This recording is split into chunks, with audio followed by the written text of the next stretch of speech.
Okay, ito naman yung lunch natin. Kinamatisan.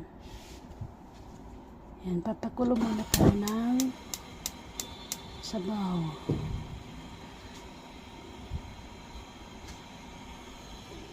Ito ngayon yung lunch natin. Yan, magluluto tayo ng sinigang. Sinigang na balasot, tawag sa amin yung isda. Ito yung balasot, guys.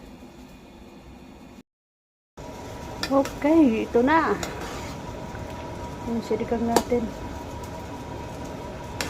Tapos lagyan natin siya ng botchoy.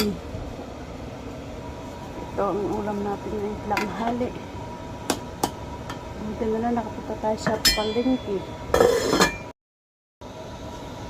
Okay, luto na tayo ang ulam na. Okay mga lods, ayan na. Masarap na siya. Sinigang na balasot tawag sa amin dito sa Pangasinan. Ayan, kunting pakulo muna. Yan na mga lods, luto na ang ating ulam for the day. Sinigang na balasot.